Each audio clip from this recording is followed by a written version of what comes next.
Custo de vida, emprego e desemprego, cesta básica, tarifas públicas, salário mínimo. Agora, na Brasil Atual, a análise do DIEESE.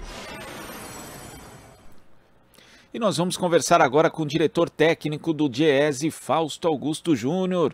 Bom dia, Fausto. Bom dia, Glauco. Bom dia a todos.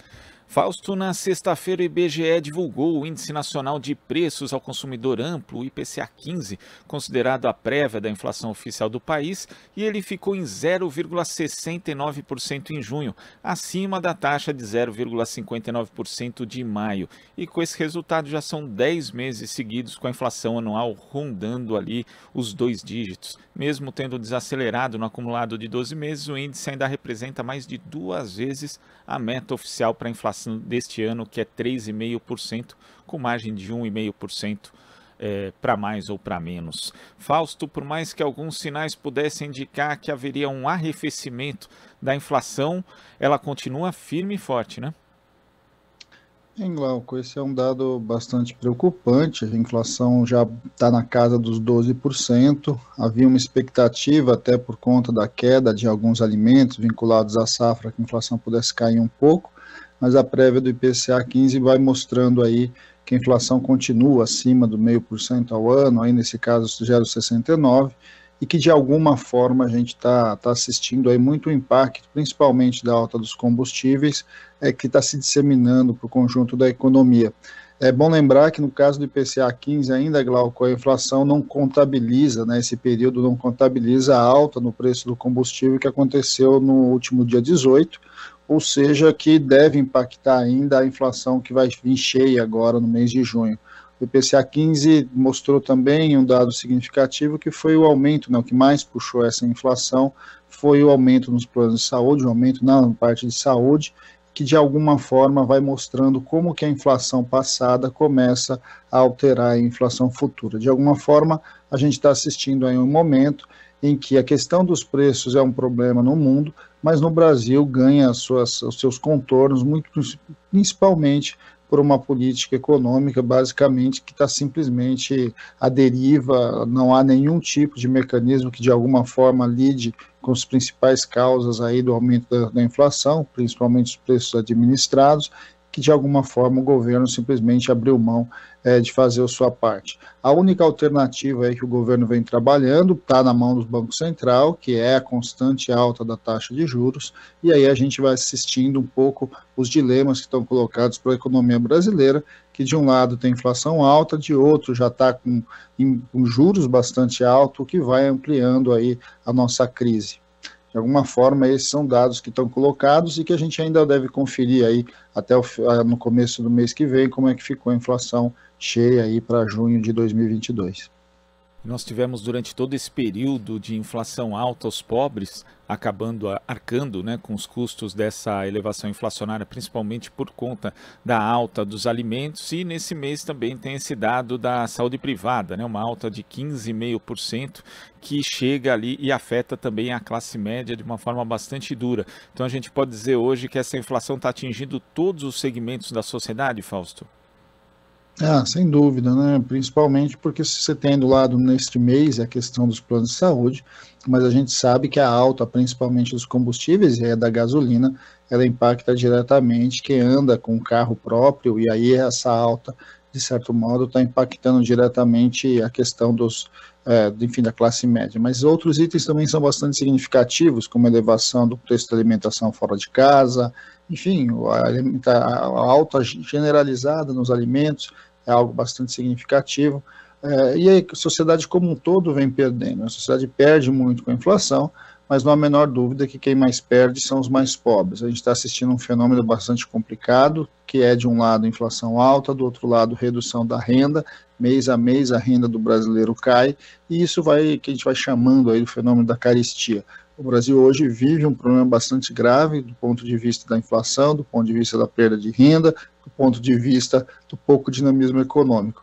E além disso, né, Glauco, a gente está vendo que o mundo caminha também para uma paralisia. O mundo deve caminhar aí por uma recessão nos próximos meses, talvez no começo do ano que vem, o que vai trazer sérios dilemas para a economia brasileira. Nós estamos com uma série de problemas aí vinculados tanto à cadeia de fornecimento, que tem a ver com a questão da pandemia, que ainda não se regulou, depois a questão dos combustíveis, que de alguma forma também tem a ver ali com a guerra da Ucrânia, que está subindo o preço do barril internacional e está colocando dilemas aí na energia na Europa. Tudo isso deve levar a economia global para uma situação bastante complicada aí ao longo do final do segundo semestre, começo do semestre do ano que vem, e o Brasil está no meio de tudo isso. De alguma forma, a gente está bem longe de conseguir construir uma ponte para o futuro, como foi traçada a ideia lá na época do golpe. Ao contrário, o Brasil retroagiu e nós estamos assistindo aí dilemas bastante grandes, né? Relembrar todo esse processo do que foi a inflação no Brasil, de alguma forma que nós estamos vivendo agora. E é sempre bom lembrar, como você ressaltou, Fausto, que o Brasil, o mundo passa, né, por um processo inflacionário muito grande, só que o Brasil tem a quarta maior inflação entre os países do G20 no acumulado até abril, né? Então a inflação no Brasil ela é muito pior e também não é fruto do acaso, Fausto, porque nós temos aí, inclusive, conversado aqui nesse espaço do Diese a respeito da política de preços da Petrobras, que é uma escolha política do próprio governo, também a área de alimentos, onde a gente teve um desincentivo na prática das políticas públicas de apoio à agricultura familiar, de apoio a práticas que não sejam só voltadas para commodities, e também o abandono de estoques reguladores, entre outros itens. Quer dizer, o Brasil, na prática, ele abre mão de instrumentos que serão importantes para o controle da inflação para deixar tudo ao sabor do mercado? Então, Glauco, essa é uma discussão bastante importante. O Brasil é óbvio que o Brasil está inserido na economia geral, na economia global, é óbvio que ele sente os impactos do que está acontecendo no mundo, mas a gente sabe que o Brasil é um país grande, um país produtor, e o Brasil podia estar trilhando um outro caminho. No caso dos combustíveis, é óbvio, o Brasil produz a maior parte dos combustíveis que consome, é autossuficiente em produção do petróleo, e a escolha, né, da paridade de preço de importação foi uma escolha de governo, uma escolha feita em 2016, e que, de certo modo, colocou o Brasil para e passo com países que não têm produção de combustível, e aí o preço é muito alto. Para você ter uma ideia, Glauco, a gente produz aí o barril de combustível, né, tirando aí desde a prospecção até a saída do refino, em torno de R$115, e está sendo vendido a mais de 400, ou seja, essa venda, né, esse lucro, ele fica para os acionistas da Petrobras e incentiva, né, avança e remunera os importadores. Há um dilema colocado aí sobre essa mudança da política de preços, mas é ela, de fato, que coloca aí a questão sobre os impactos dos combustíveis na vida do brasileiro.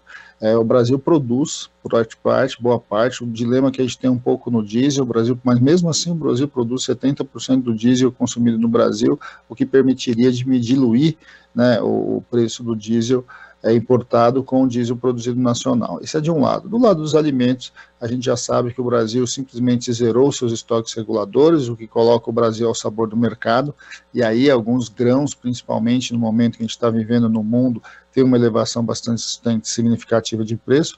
Vamos pegar aí o preço do café, né, Glauco? O café é um produto que o Brasil tem estoque regulador desde o Getúlio, no século passado, e que de alguma forma o Brasil foi abrindo mão de simplesmente lidar e controlar esse mercado. Ao contrário, deixou ao sabor, e aí a população está comprando o quilo de café próximo aos R$40. Acho que esses são dados para a gente olhar, além do que, né, como você mesmo lembrou, o Brasil simplesmente deixou nos últimos anos toda a política de incentivo e fortalecimento da agricultura familiar, que impacta diretamente os produtos aí que chegam na mesa dos brasileiros. Só e aí por aí a gente sente como é que as coisas vão se organizando num governo que na verdade não governa, um governo que na verdade simplesmente deixa as coisas acontecer e depois fica trabalhando com medidas que a gente sabe que são medidas eleitoreiras, como é o caso aí do ampliação do Vale Gás, criação do Bolsa Caminhoneiro, tudo isso até o final do ano, e que, na verdade, programas estruturais, como é o caso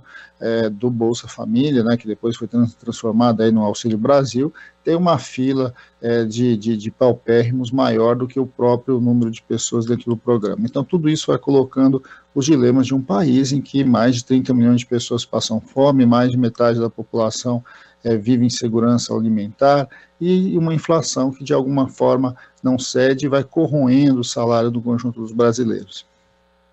Fausto, muito obrigado pela sua participação hoje aqui no Jornal Brasil Atual. Até a próxima, uma ótima semana. Bom dia a todos novamente, Glauco, boa semana a todos. Conversamos aqui com o diretor técnico do Diese, Fausto Augusto Júnior.